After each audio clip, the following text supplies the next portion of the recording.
Wednesday, August 27th. I'm Adam Walsh, and this is The Signal.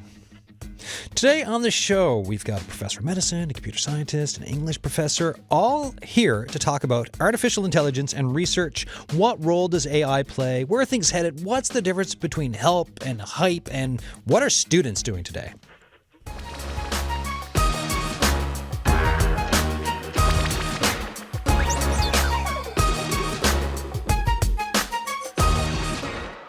Gosh, that's a big promise for a show of 55 minutes of radio.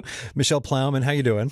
I'm good, thanks. Tell folks about yourself, and then we'll go around the table.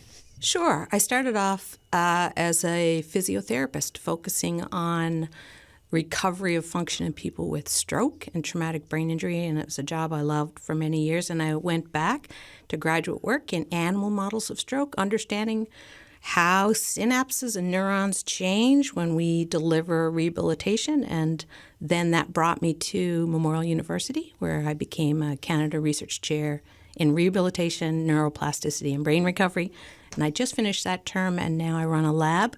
It's located at the Miller Center. At the Miller Center, hey? Mm-hmm. Nice. Well, thanks for coming in Thank for you this. for inviting me. Yeah, and we'll get into loads of thoughts on your research, AI, as per the discussion. Aaron Tucker is also here from the English, and everyone here is a PhD professor. Tell us about yourself. Sure. So I've been at MUN now for about a year. I'm in the English department, but I teach creative writing and communication and media studies. So the media studies stuff is probably going to be most applicable here. My PhD was in facial recognition and computer vision and kind of looking at the history of that. And through that, I started to get asked questions about AI when I go to conferences and things. And so my postdoc at U of T was starting to build this Canadian history of artificial intelligence. And I'm continuing that work here at MUN. How exciting of a time is it for you to be doing this research? Do you feel at this time and place and moment with AI and where everything is? I think I like being at the tip of the spear. People are interested to kind of talk with me about it. Yeah. And I'm curious to hear what other folks have to say. And obviously I have my own opinions as well. Good. I mean, yes, you need them to be here for a 55-minute discussion. We also have Xianta Jiang is here. How you doing? Yeah, great. So computer science. Yeah, yes. Tell us a bit more about yourself. Yeah, so I joined MUN from 2019. Oh. I moved from Vancouver. Actually, I did my PhD and postdoc in Stanford University.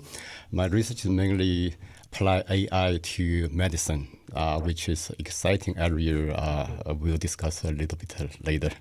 I saw this really cool video with my colleague Carolyn Stokes, and it was about an arm, and the arm was not a human arm. Yeah. And it was grabbing, I think, a ball. Yeah. Can you tell me a little bit about your research and what this was about? Yeah, exactly. So imagine trying to button a shirt or pour a cup of coffee, yeah, or hold your loved one's hands without a natural hand. So prosthetic hands exist for decades, but they are frustrated to use, like often get Band-Aid. The reason is because they require user to generate like precise muscle signal to trigger each movement of the hand. That is exhaustive and really encourage. So our lab in Memorial University that developed a new kind of prosthetic hand. And this hand doesn't require any input from the user. And it's just like a self-driving car. You can call it self-driving arm. That is, you bring the hand to the target object. It just take action as it should do.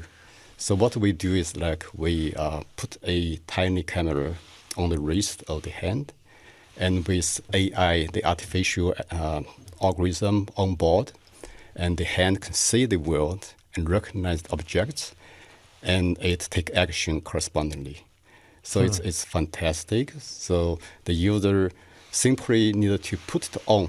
Then the hand just become a kind of natural extension of your body, and that will become a part of the body.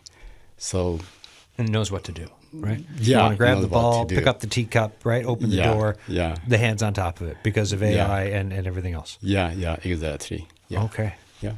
So when we talk about artificial, like I find that mind blowing. When we talk about artificial intelligence, and you're hearing it all the time these days, like even if I go, for example, like every Tuesday in the summer, we do gardening day here on the show, right?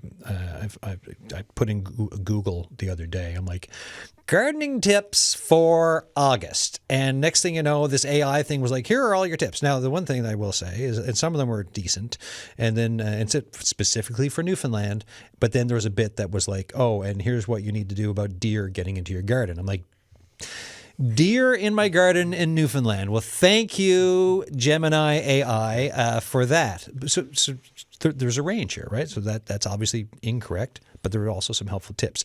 There's all the things that you guys just mentioned, you folks mentioned about like your research and AI. When we talk about AI, what do we mean? What's the Reader's Digest or the for Adam Walsh, the definition for dummy guide to artificial intelligence, Professor Ploughman? Not to put you on the spot. I know. I'm sort of a consumer of AI, so I really go to Dr. Xianta Jiang and his students because they actually do it. Yeah. So when we first started facing challenges in our lab, because we're using a lot of electronics to measure things, so in milliseconds, so we'd have, over say 20 minutes, we'd have huge amount of data. There's impossible for us to even deal with it. So that's when I reached out to Dr. Jiang and I said, can you help us? And he said, yeah. You use AI to analyze this data. And I said, oh, okay. Explain this to me. Yeah. So they walked me through the steps. It's about building coding and algorithms to sort and manage all the data. And I thought it was brilliant because what we would do is collect all this, and then we just average to a mean value. So we collect 20 minutes of data on you and then give you, here's your average, 4.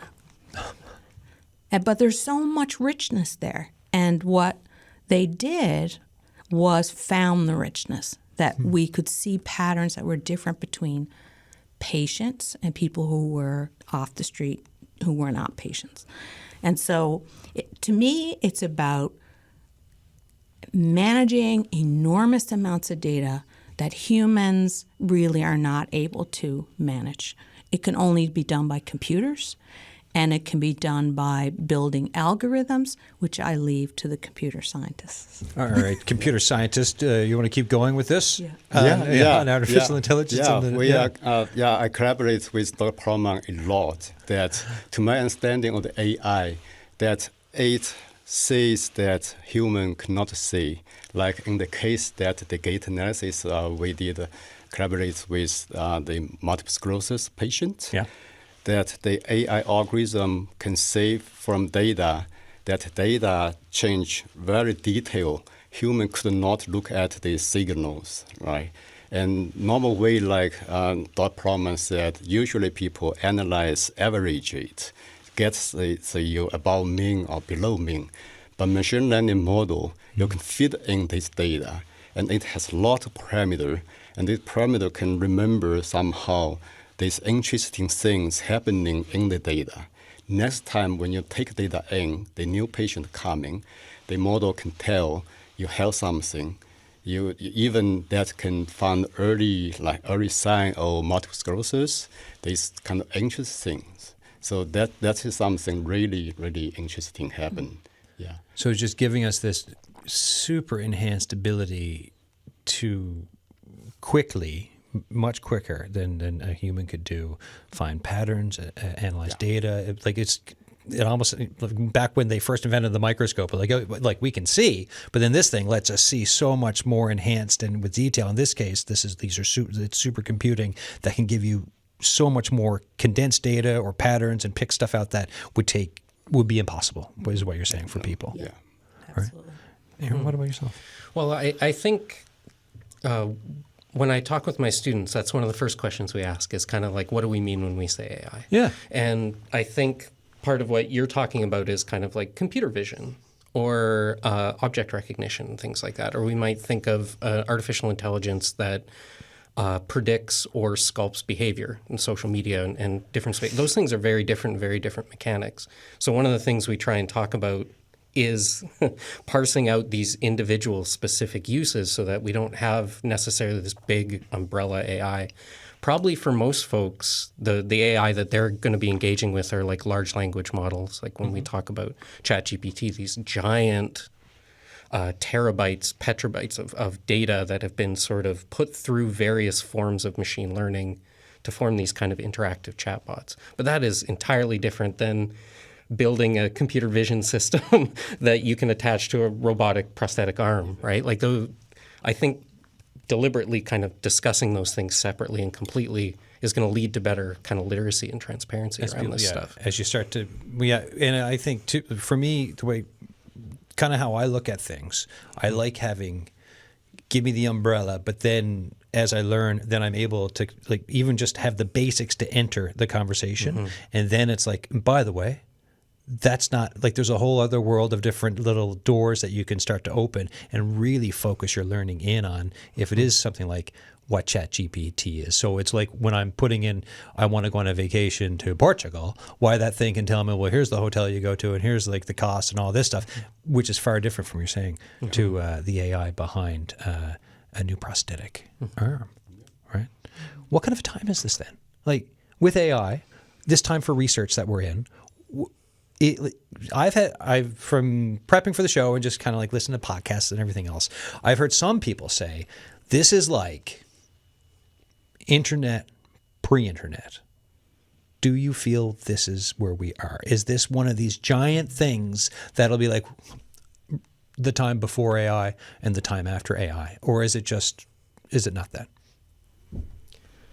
I mean, part of my work as a historian and working in archival spaces is to kind of say these things have always existed and they're emerging in these forms now. And there's value to actually going back and in the decades of things and not assuming these things have just emerged out of the mists.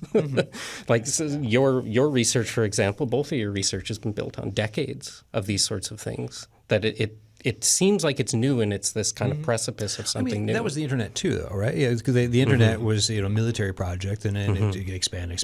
But then for regular folks, it's the mid-90s. So for AI, this time of like, if I go back 10 years, I wasn't talking to my folks about AI. Christmas, this past Christmas, I've said this on the show before, we were looking at YouTube playing a video with a Christmas card. And I was like, oh, that's AI. And they were like, well, what do you mean? And I'm like, well, they all have 6 fingers. And it was just a little discussion around it. And so into the popular discussion of the public, I find like if it's the litmus test of your parents or your friends, it becoming more of a thing that people are aware of and talking about. So that when I say time, like something like that, what do you think? Yeah, I agree that it's kind of something emerging these years. Like it could be more to pre-internet thing. I think the age AI is right. It's already here, but it will be explosion in the just right after. So take this prosthetic hand, the assistive device example. If it was in a couple years ago, it was not possible. Then the development of the technology, the robotic learning, for example, just super fast. Even with this large language model, with the genetic models, then the prosthetic hand control that actually we yield the really advanced technology like imitation learning and the generative models. If before it's impossible, the judgment will be not natural. But now we just teach this model to do things like it's called demonstration learning. So it will be just explosion. Like expand to my understanding that in the near future, the AI will be invisible. And that means now everybody talk about AI. But in the future, we take AI as granted. So AI just is implicit.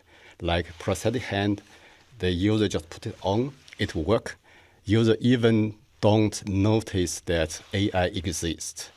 And every daily life, this AI device would take effect. That's my vision. Like, kind of understanding. It's seeping into everywhere and everything, right? It's the same as like you look at some of the microchips they're in kind of like everything now, even fridge. Like I don't spend a lot of time thinking about what's in my fridge or what's in my phone or whatever else. It just works, and AI will be just one part of the many things that are working inside of things that will be in everything. Yeah, one part of the daily life.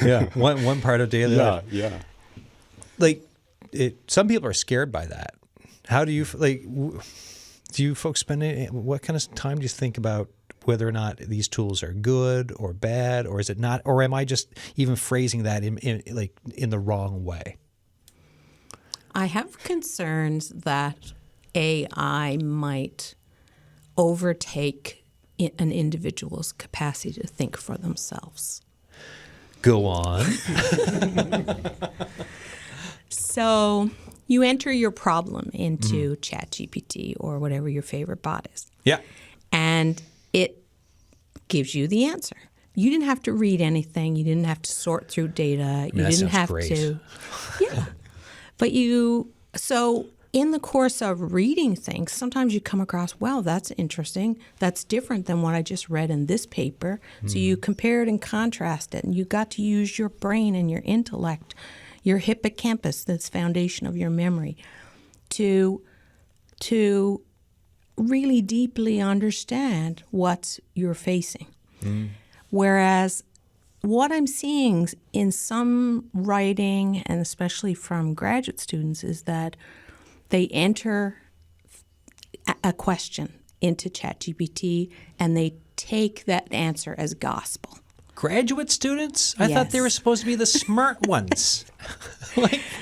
Well, I they're understand if it's busy a first too. year. Yeah, they're busy too, and they don't want to read those 5 papers and compare and contrast the methodology of each one of those papers. But isn't that what turned you into a grad student? It is. Okay, because I've never been one, but that's always been my understanding. It's a new time. Yeah. It's a new time. Students want little packages of information. They want things done simply, and they'll actually cut and paste right out of ChatGPT into their thesis.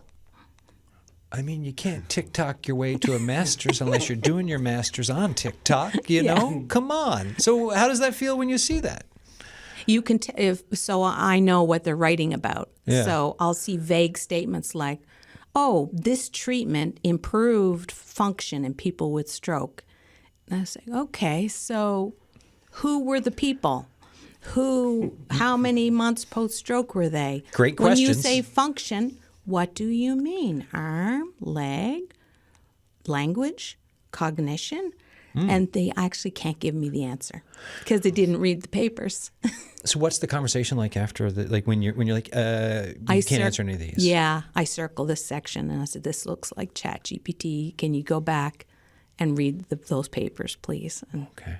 yeah. I mean, wow. Okay. So I'm looking to the other two. What are your experiences Maybe around I have agree with Dr. Michelle Ploughman but I would say some positive things. Actually, we are collaborating a new project. There's something really interesting research could going on.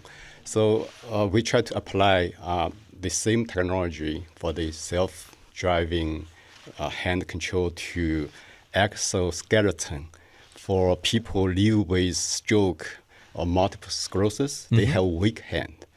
If we put exoskeleton on, then apply the same self-driving technology, and they will help them to regain the independence for daily life and also the quality of life. So one of the questions, very interesting, maybe Dr. Ploughman will be help, that this device actually will help with, will be active rehabilitation tool. That means while you're doing things that actually you could be rehabilitated, right? So when these therapists do this therapist, but our device could also do that way. Will these autonomous things help brain flexibility to help improve the brain something I Yeah. really actually try to know that It's there could be positive. It's a but- double-edged sword. Because what you're saying is using AI in controlling these robotics is going to give the person the amount. Because when you try to learn something, you need practice. You need to do something over and over and over and over and have lots of different inputs in order to learn it. So the robotics will do that. Yeah. Because they're controlled by AI. Yeah. Therapists get tired, let's face it. Yeah. Patients also get tired, but they'll be able to take their robot home. When they feel good, they'll put in their hours. But on the negative side, it can take the place of human problem solving and intellect. And so I was reading about, is it just plagiarism? It's taking all this material. You think about us as scientists, we write papers, we pay sometimes to get our papers published in these journals, and they're open access journals. And so what AI does is just scan conference papers, scan your websites, and they'll put together all this material. This I actually made, or you made, other people made. It's our work. There have been lawsuits. Look at some media lawsuits ongoing still, right, around the training of AI in media for what it's consumed and through academics, like you're saying as well. Yeah. I think I'm most optimistic about AI when it's pointed at a specific task, like kind of what you're talking about. Like a tool. Like a tool, but a very specific and narrow tool. A really good tool. A really good tool. Like we were talking a little bit about fires. There's a program in the Okanagan where they're setting up cameras in unpopulated spaces to look for forest fires. Right. That to me strikes, or there was an article I read here on the CBC about using AI to track humpback whales, or you're using it specifically as like a prosthetic arm. Sometimes I think what happens with our students is they're using these big general versions of these machines that are purposely built for attention. They're not built for knowledge.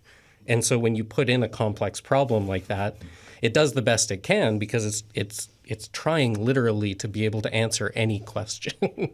And for me, AI works best when you give it a specific task and a specific question, and then you can actually like condense the particular machine learning mechanics to the task.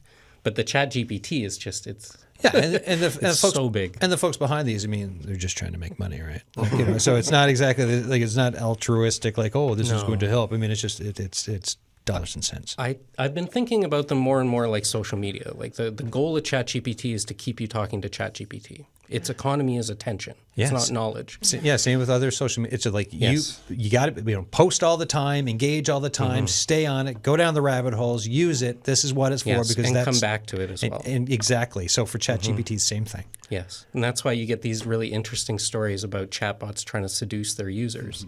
They're trying to keep them close to them, right?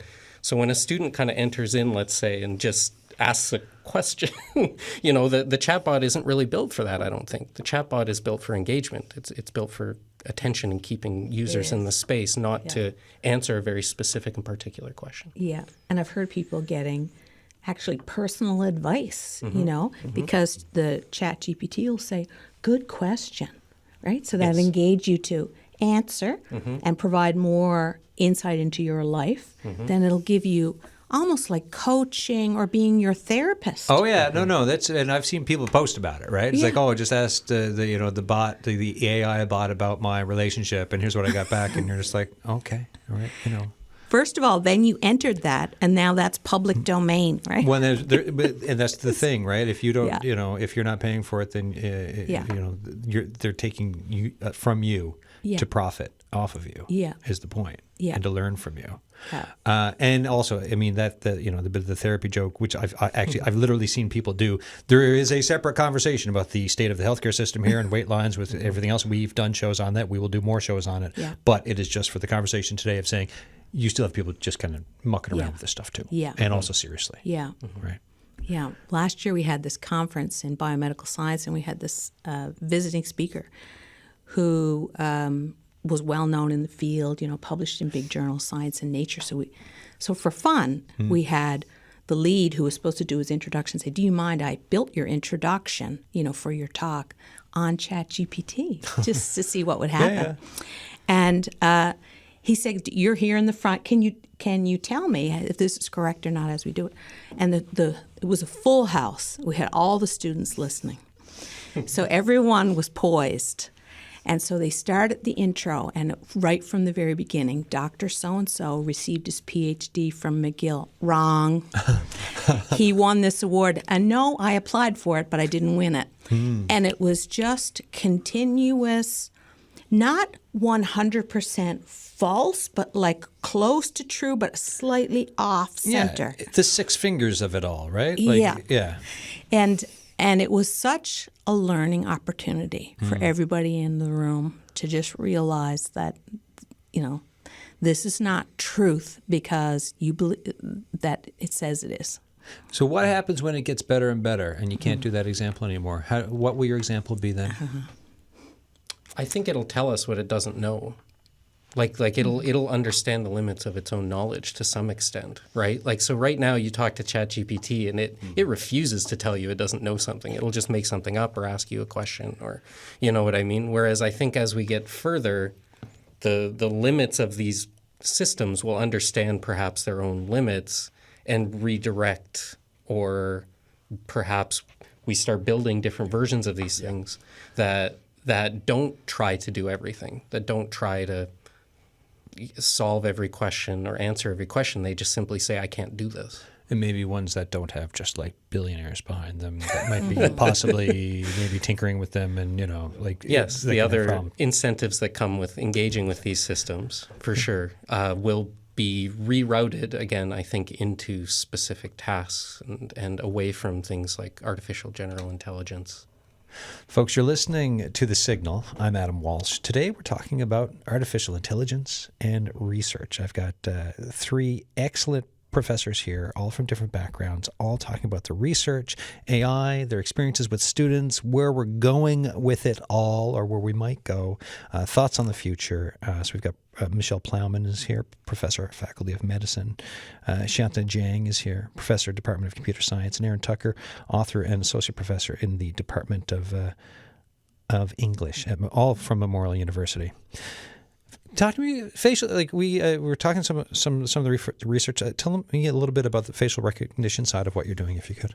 Yeah. So my facial recognition project's kind of going back into the 19th century and looking at some of the historical underpinnings of the pattern recognitions around using faces to identify and verify people's identities, and kind of using that and dragging it into the contemporary moment. And what happens if we take some of the things that were happening in the 19th century and we don't shed them and they carry over into the 21st century.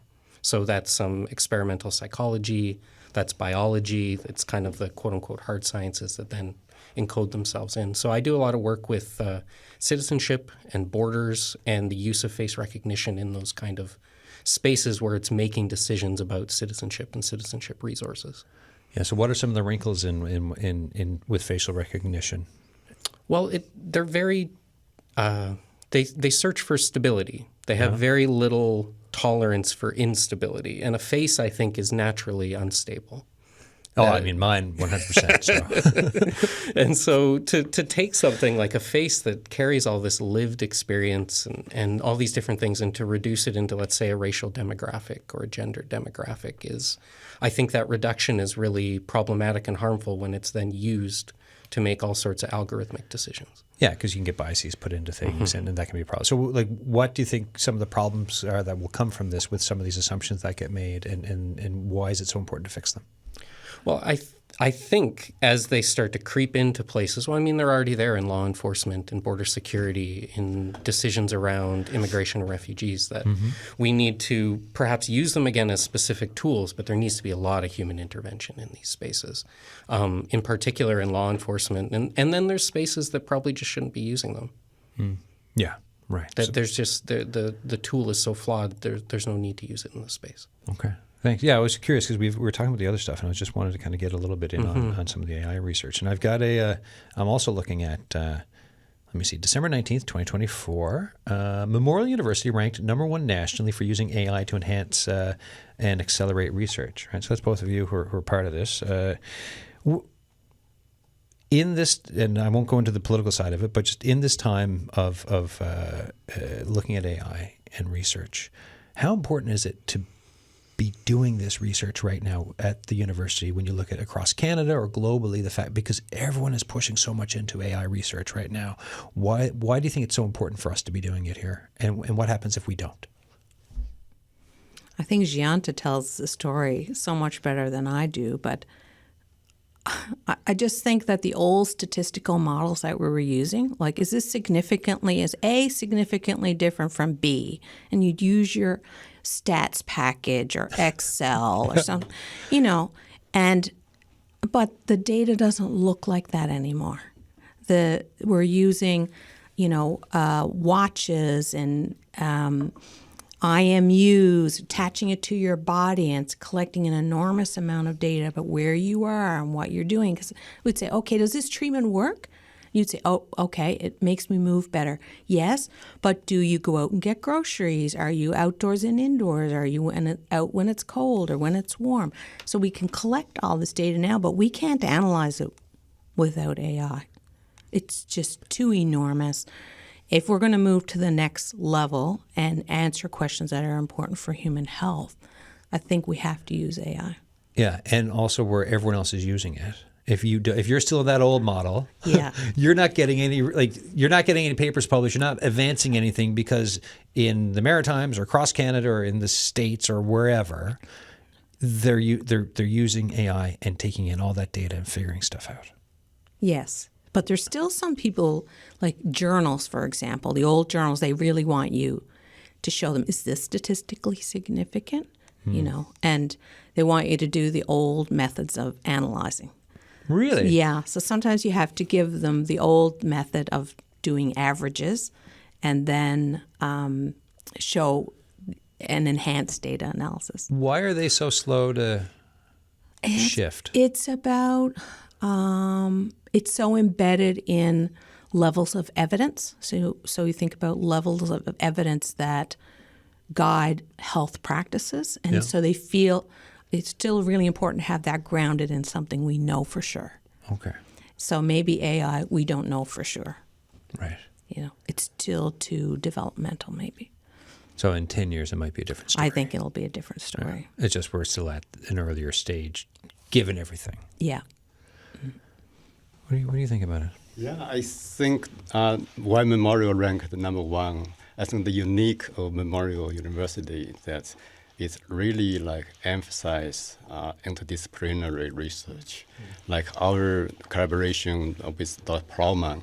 The Dr. Ploughman's lab just has lot of interesting tools like this Kinect, this TMS, lot of devices, and our computer science. We're really good at trying to look into data. That's what did us to collaborate, and in terms of these robotic arms, we actually involved a lot of disciplines. Like Dr. Ploughman helped with rehabilitation expertise. We collaborate with the clinicians like prosthetists from Miller Center. And in our university, we have faculty members from faculty of mechanicals and also from engineer.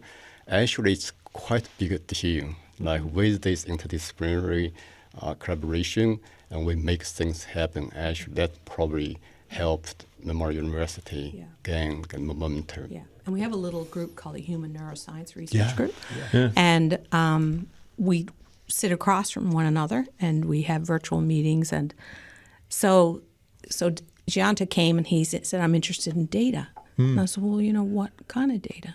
Yeah. And he said, if rich data that's, huge. I said, like brain waves? And his eyes just lit up. Yes. So we have this device called functional near-infrared spectroscopy. It's like a hat. You wear it on your head. And when you move or you think or you see, we can see different areas of your brain light up because oxygen goes to that area, and we can measure that. So you can imagine it's like wave as you're going through doing things. And certain areas will light up, and then they'll get quiet, and the next light. So how do you analyze this? It's just everything's lighting up in different times and spaces. Yeah, I mean, I would just be watching it like a lava lamp and be like, oh, that's really cool. Like, that's it, right? Like, that's all you get from me. Yeah. So then I said, we have these. And he said, oh, okay. So they do their magic. I don't know. This is the thing about collaboration. I know what it means.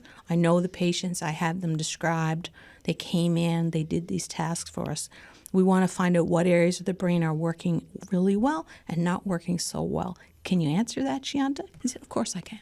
So how does that happen?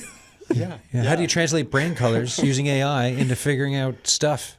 To be really complicated in my... So we actually have a PhD student, Sadman Islam, who's is his full-time job is figuring out brain patterns. We have a PhD student, Sadman. We collaborate, co-supervise. Then we build an AI model, machine learning model, and get data to feed the model and get more data and go through the model. And the model can tell that rank the channels of F nears and that which channel might contribute to the model more. And but as scientists, like computer science scientists, like what I know is that the model does how well the model does, right? But actually what that result mean, it has to go to Dr. Ploughman. There's something, we come up really like fantastic like results, right? Very intriguing But you'll say the model fit was 87% or 70%. Yeah, that's what we say. I don't know what that means. Our language. I don't know what that means. So can you tell me what channels? Because the channels mean the brain areas. So I said, can you tell me where that is? And I'll find it. You tell me. So it's like D7S6. I say, okay, I'll find that. Oh, okay, left prefrontal cortex. So that's a problem-solving area, preparatory. So that's important. So so I'm sort of the neuroscience person, and we're talking back and forth, and he's trying to make sense of it. And then I say, okay, this is what it means to the person, to the patient. So what kind of a lesson with this description for thinking of whether it's Memorial University, any university, or just for folks listening, what kind of a lesson are we getting from this on where things can go with the power? Because like we've got, faculty of medicine, computer science, English here, all talking about AI, all talking about work together. Where can things go in this? Because we've given these other examples of students in ChatGPT, but this is a beautiful example of building, right? And then even this conversation today of all of the different backgrounds that we're talking about and the overlapping, where can things go with this type of work and effort? I'm really interested in thinking through this idea of imagining uses and imagining things differently than what maybe we're being told what they're going to be. So we have all these kind of like systems of AI that are given to us, and then you have people saying this is how it's going to be used or this is how you should use it. And I think it's important for students and for us as faculty to just, even if we don't think it's possible, to imagine it anyway, to actually like envision it in our heads and where we want it to go. And I think a university as a site of trust and collaboration and things like that has a little bit of a safety net to imagine uses of AI that aren't corporate, let's say, or aren't specifically built for certain incentives that can go in all sorts of different directions. So like, I think it will go in many different directions, including, I think, like, again, more specific tasks. I mean, that's the beauty for, like the real beauty for post-secondary and just to say, okay, we've got this. And I know you're telling, like you said, I know you're telling me this, but like, I think it could be this way or that way. Like that, just to be able to think and to be creative and to put, because that's where you get innovation, is it not? From having that ability. And sometimes you're going to be wrong. Sure. And that's great too, because you can learn from it. Or the tech needs to catch up.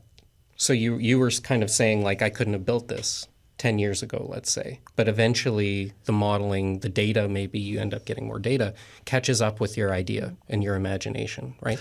Well, like when I watched that video of your hand, or not your hand, the prosthetic hand, I just, honestly, I thought as a kid when I watched Star Wars, right? Like I was like, well, this is Star Wars, or this is the Luke Skywalker hand, I need it, and all of a sudden he puts the glove on, and it's like that's what it reminded me of. And there's so much obvious inspiration from science fiction with this type of thing. But then here we are today with AI, and watching someone with a prosthetic hand Yeah. that's on its own gripping a Yeah. ball. Yeah. And just imagine, like, now that's with cameras, but imagine if you had proprioceptive receptors in the tips of the hand. What are those? So feeling where you are in space. And so you press against a coffee cup and you know that the coffee cup is soft versus like a hard cup. Yeah, so like the hand's a not going to mug. go and crush the paper coffee Right. cup. So Yeah. you think about grasping a child's hand, you don't want to grasp too hard.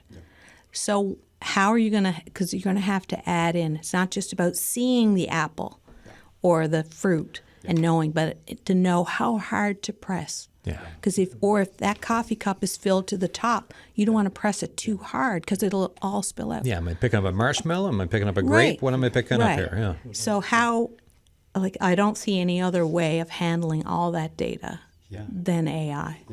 Yeah, that's critical Yeah. question actually. Yeah. The way what we do is that when we teach the model, the robotic hand to grab things, they force somehow learned into the model.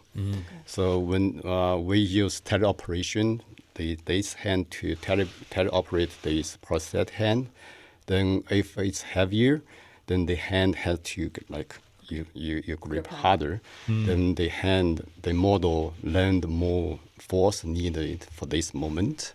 So yeah, definitely the current stage, it will require like multiple things to involve to do better work. What we use for the force is just use FSR, the force sensing resistor. Okay. It's really simple sensor. Just you press it, it will have multiple voltage change. So it's a simple thing. In the future, like we can develop like smart skin, right? Just put on the hand. Skin. Yeah, this skin. Yeah. Smart Okay. skin. Yeah. That's so Yeah. cool. Smart So skin. so Isn't that it's amazing? happening, but it really needed to integrate to this To the hand. But we just start with baby step. Like we do vision first. Okay. Vision with this haptic, a part of this force feedback. Then pretty soon we'll have this like proximity sensors. Even without vision, it can see things. You just grab things in a bag, right? With the prosthetic hand. Okay. That's also could happen. Yeah, so a lot of things we will be developing. Yeah, I'll always be really optimistic with AI. Like ChatGPT case that you also mentioned that if use it in a like specific way, like for the prosthetic hand, that will make the communications through the between the user to the hand will be easier. Because we have this localized large language model to the hand, it understands what you tell the hand to do, and the hand also will communicate back. That's what I'm doing. It's something like explainable AI. Like it make hand really like, trustable and like transparent. Yeah, something will be happen. What's your estimated timeline on smart skin? And how many years will this take, do you think, for what you're trying to develop? Actually, it's already that needed a lot of collaboration. Yeah. So we make interface, intelligent interface, and people make smart skins, and people make the hand lighter, make the battery longer life. A lot of collaboration happening there. So we take care of this part and utilize what people has invented, developing. Yeah, I think should be, that's what I mentioned, that if we really need like 10 or 20 years to make this hand become a really natural part of the body, because it needs a lot of these sensors, right? A lot of technologies, more like also neural signal processing technology has to be involved to do better. We still need a human to control the hand. We cannot always do like autonomous, right? You have to take over, like you do self-driving. You still need to manually take it over. You still need a brain interface to control these things to happen. Yeah, because sometimes the hand might be go artificially crazy. thinking one thing, and you're like, actually, no, hand. I would like you to, we're stirring, not cutting right now. Thank you very much. Exactly. Yeah. I think the idea of collaboration is really important, and that's why universities are particularly central, I think, to a lot of these. And I think, especially with AI, and I think about face recognition as well, like a lot of the past solutions have been really technically oriented, and they're aimed at solving a technical problem. How do we pick up a cup? Where I think the collaborative environment across disciplines comes in is that we start not just solving for technical applications, but then also alongside that, the social applications, the political applications. Totally. The ethical implications of what you're doing, all of it together through a university, right? Like that is, when you say it out loud, like they're like, oh, that makes a whole lot of sense, actually. Yeah. Because I think even in my research, you look at kind of certain types of applications, they are really like, it's a technical problem and we're going to brute force this thing until it works. And then that's where you start to run into let's say biases in data sets or biases in certain machine learning mechanics and things. So the idea of collaboration, I think, really helps to provide some checks and balances all over the place and not just make things like a means to an end, a technical solution. Yeah, and then you can find out more about perhaps some unintended consequences. It's like the more voices and thoughts, it's like, oh, actually, this might cause this or that might cause that. We should be careful of this. Dr. Ploughman, what do you think? Yeah, I mean, now I'm starting to think of, what about the brain waves that we pick up? Can we use those brain waves to control the hand? Yeah, could be. Yeah, definitely. Yeah. We have brain interfaces there, right? Yeah. See, there you go. We just found an idea. All right, excellent. I want 5%. But this is it, though. Like it's conversations, right? Yeah. That can help move things a little, or just have that spark. Yeah. There's about 8 minutes left to the show. As we look forward, right, we've been talking about AI, we've been talking about research, we've been talking about, students and some of the other ways that they're using it today. What then are the checks and balances for wanting to use it properly as a specific, really helpful tool, but also wanting to make sure people aren't just going to some of our lesser noble tendencies of taking a shortcut and looking ahead to the future of making sure people still think critically, using this properly, but are still geared up to be able to think. Yeah. So one of the things we have still is called Journal Club. Yep. So as a group, every 2 weeks, we have a paper. Everybody reads the paper, at least I hope they do. And we debate and rehash and argue about what we think about this paper, whether the methods were done right, what it means, how it's different from other work, just to get people around the table intellectually engaging, which I don't think they get when they go to ChatGPT and say, summarize the results of this paper. No. So I think it's going to be important for us as, graduate level supervisors to have these events to make sure the students stay grounded. Like you said, why are you in graduate work? This is what graduate work is understanding something at great depth. So it's up to me. The meeting, talking, engaging, eye contact, thinking, debating, the critical thought around it all. Yeah, right? Yeah. And in person, not... In person. Yeah, not go out and, you're not sending ChatGPT to school for you, right? Like or you need on to be there in person. Zoom, where everybody turns their Cameras camera on. off. Oh, yeah. That's very frustrating. Yeah. All right, guys, what do you think? So if turn off the cameras, that will be that need engage. So AI could somehow help engaging in the future, but we still need a real in-person engagement to this thing. You need that base, right? Yeah, like solid yeah, to understand then how to use the tool properly. Yeah, exactly. So you were saying you even have little coding camps or classes where people sit around and actually face-to-face do coding in person? No, we help to. Okay. No, we don't do for exams, quizzes. We don't do remote. Okay. We get students attend the class. In class. Then we lock the browser.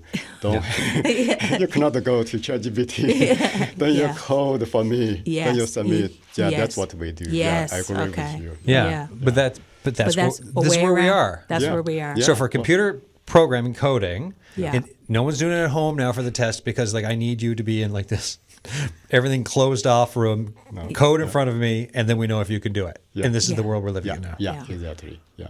Okay. And that's how you make sure that you're keeping Yeah. people honest. Yeah, yeah. Do you have a timer counting down out loud as they code? Like, does it go deep, Yeah. deep, deep, deep? Because I mean, I like the pressure test side of this. It sounds pretty good. Yeah, that's a good point. May add it, but student may hate it. I mean, but this is how it's that pressure that helps them perform. Well, thank you, Xianta, for that. Aaron, what about yourself? Well, I think for me, it's been a shift back to process and really valuing and having students show me the process of their thought all the way through the semester from, the start of their assignment to the end of their assignment. A lot of that I learned in a creative writing classroom where you're constantly bringing in drafts and showing each other and sharing in person. And then kind of producing something out of this long process.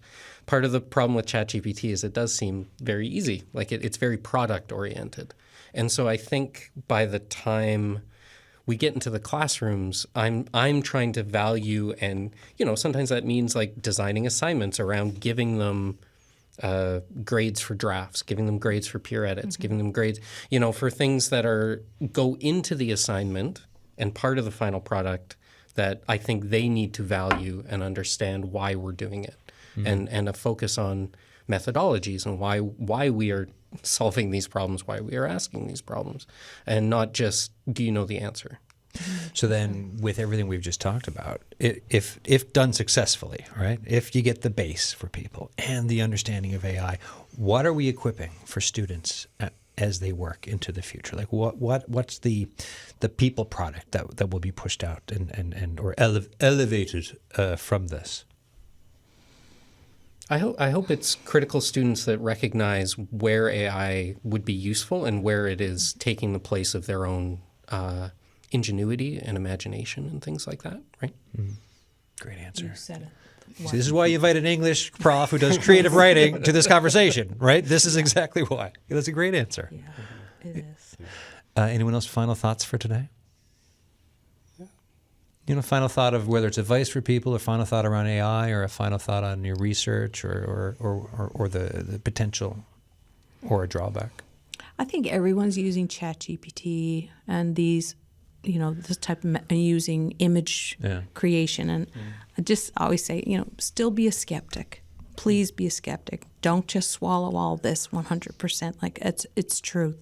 I think there's financial gain involved in getting you engaged back and forth. Don't let you're it the take. product.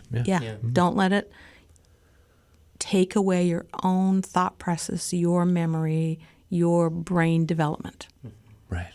And have trust in expertise. Like have trust in people who've literally dedicated their lives to answering certain questions. Not necessarily like an app, right? And this is why a university is great, is that you actually make contact with those people. Or, like a podcaster who has no background in anything. Anyway, that's just the top of my head. I don't even know where that example came from. It's not based in reality at all. Final thought. Yeah, so I would say embrace AI in the future, or all it happen, and keep like high skeptic with AI. Keep your original thought, right? Yeah, that's something what we should do. Yeah. Good. And keep reading books. Thank you so much for this conversation today. Thank you. I really Thanks. appreciate it. Thanks That for was inviting great. me. All right, everyone. If you have thoughts for us on this AI conversation from today, the Signal at cbc.ca, you can call the Signal line and leave a message, 709-576-5260. Coming up tomorrow on the show, we're leaving summer.